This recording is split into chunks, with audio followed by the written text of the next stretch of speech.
It's May 4th, 2022, the capital city of incredible India, New Delhi. My name is Jong-Woo Han. I am the president of Korean War Legacy Foundation, which has more than 1,600 Korean War veterans interviewed from all 22 countries. Now we are completing this digital archive of 22 countries, first of its kind, unique. We, the only one, will have those, with including the veterans interview from incredible India. We are doing this to preserve your father's memory, first of all, because it's been a long time, more than 70 years ago. And we are honoring the service of your father. But at the same time, Korean War has been known as forgotten war, and we don't want that. That's why we are going to make these videos into curricular resources for the history teachers when they talk about the Korean War in their world history class. This is my great honor and pleasure to meet you, sir. Thank you for coming to share your father's honorable service as Korean War veterans from India. Please introduce yourself. What is your name, sir? My name is Rajeev Sharma. Could you spell it?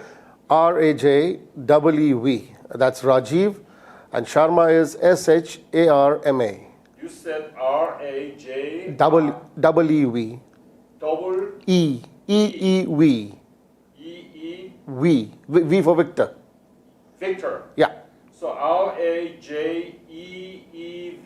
That's right. I see. And what is your birthday, sir? My birthday is 11th of August 1964, a pure Leo. 1964? That's right. So you are a young man. Very young man. I'm yet to get out of my childhood. Please introduce your father's name. He is late Major General P.D. Sharma. Major General. Major General P.D. Papa Delta P.D. Sharma. P.D. Sharma. Yeah. And what's his birthday, sir? What's his? His birthday.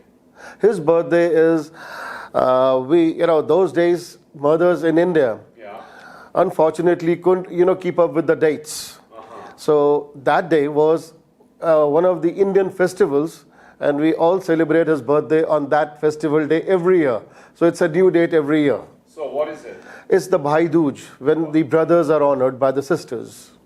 But what's the year? Year is 1930. 1930? Yes. And where was he born? He was born in a village in Punjab by the name of, Punjab. So,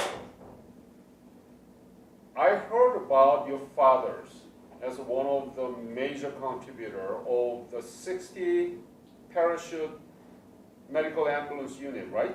That's right. Tell me about it. What did he do and how did he start? Whole story, please. Well, he was just commissioned into the army in June 1952, and he was not from the medical profession. He was not from the medical profession. Right. What did he do then? Well, good question. Yeah. He was the first Indian officer to be directly commissioned into the Army Education Corps. Army Education Corps? Yeah. Oh. Before that, all those who came into the Army Education Corps were transferred later on in their service. But he filled all his choices as the AEC, that's the Army Education Corps. And he got that. So what does this Army Education Corps do? Well, I think same as all the other people from the 60 field para-ambulance did. But one thing I would say he specialized in was, there was a language barrier between all the troops, the Koreans, North Koreans, South Koreans, the troops fighting. There was a major language barrier which was coming in. So being from the Education Corps, I don't know how, but that's something he told us. That is something they tried to resolve, and the language barrier. So he was facilitating the communications among different soldiers from different countries. That's right. That's right. That was one of the, I would say, roles he must have performed. Other than whatsoever the complete contingent was there for. But So when did he go to Korea? And when did he return from Korea? He was there for a year. He was there for a year. Year? 1 year. Yeah. He went in 1954. 54. What month? Dates, I don't know. I was not there. Okay. And then he came back in 1955. Presumably, yes. So he was part of the neutral countries Repatriation Commission, yes. Yes, custodian force. What was his rank? That time he was a lieutenant. Lieutenant. Yeah.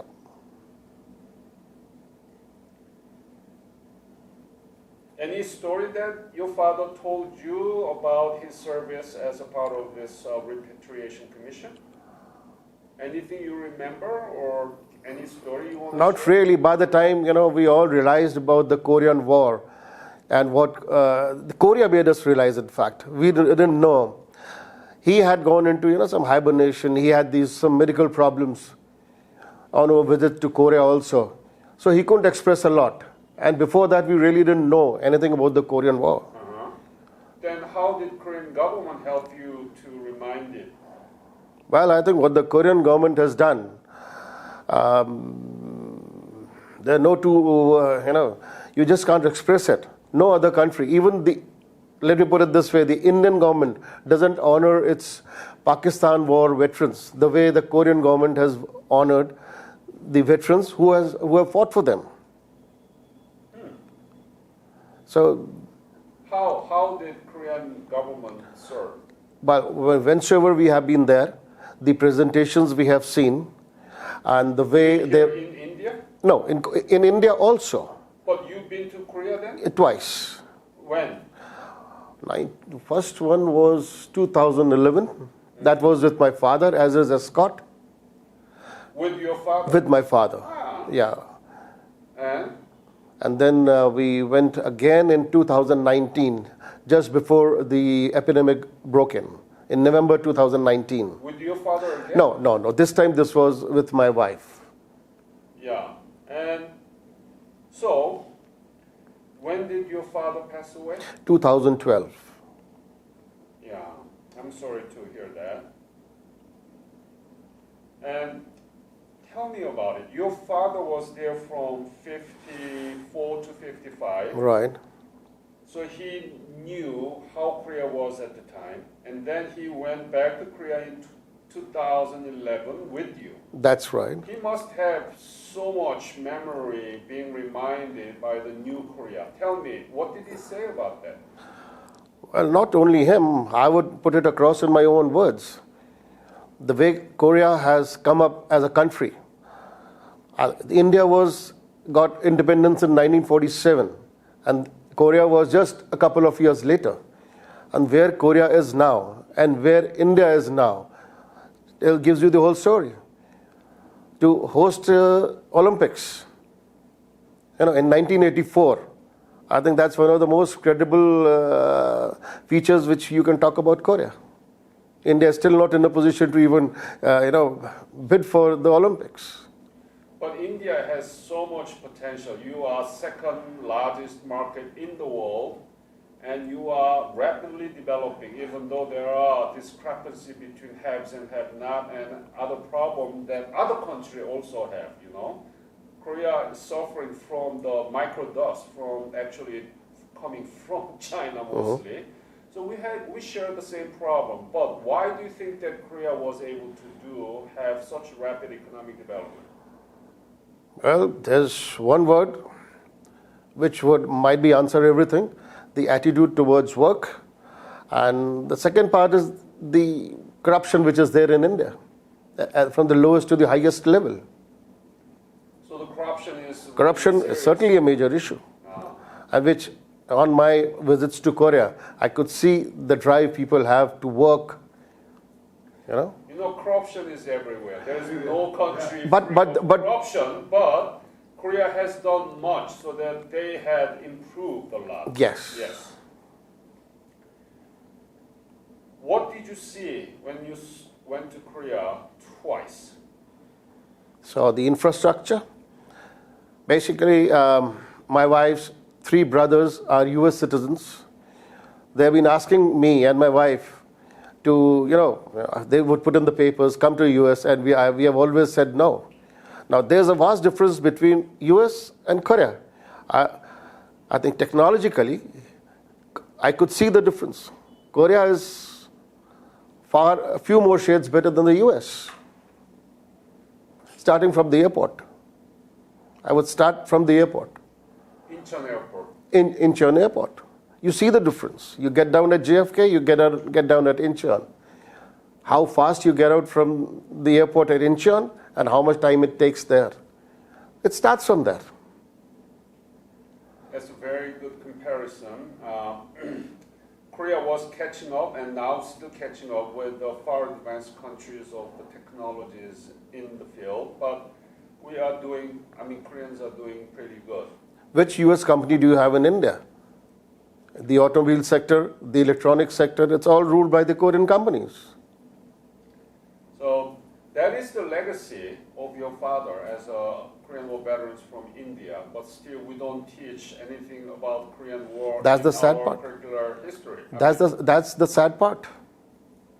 So what do you think how we can overcome that problem?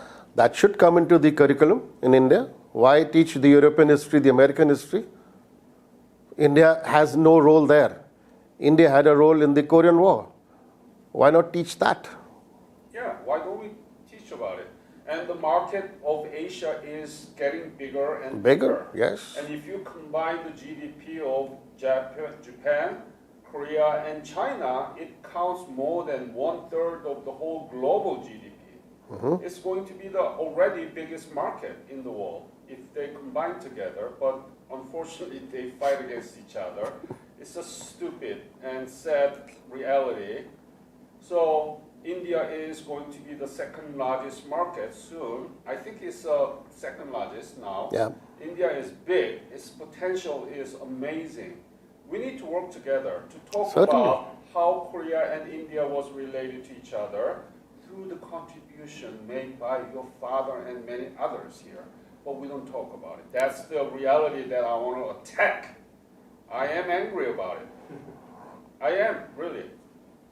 So, would you do that? Oh, anytime. I would give you, say, an example. All the DAs, the defense attaches from Korea who have been posted to India, they left their children here to study. Yeah. But yet, it was really great on the part of the Korean government to offer scholarships to our children. But somehow, none of them were convinced to go to Korea. They lose a year at least, where first year is only to learn Korean. They would not like to do that.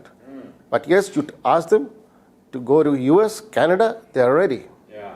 But my children are not. Okay. They are bluntly refused like me. They don't want to go out of India. So looking at the potential which is coming in. So we need to figure out the way that our young generation can work together on Yes. the basis, based on the legacy of your father and other Indian soldiers. Very Okay? true. Let's do those. Anything that your father said about Korea or his service in Korea? Anything that you want to share with the audience? As I told you, by the time we started to know Korea and the Korean War, he had, his memory had faded and he was hardly talking. Right. So that's why I came here and I met with the Pathway School, the private school. Mm-hmm. They have a flexible curriculum. They already look at the curriculum book there, and they said that they're going to use it. I went to Pune and I talked with the International School of Jainism, Jain Studies, and they have so much influence over that area, and they want to build the curriculum book with us about big questions of Indian questions.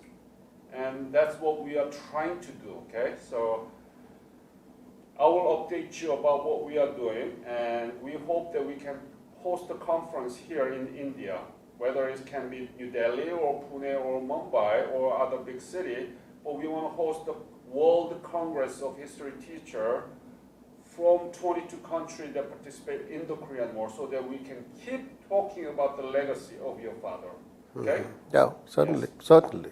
So you promise that you want to work with me? Right away. Great, sir. you don't have any other story to share, then I'll... Not really, not really. Yeah.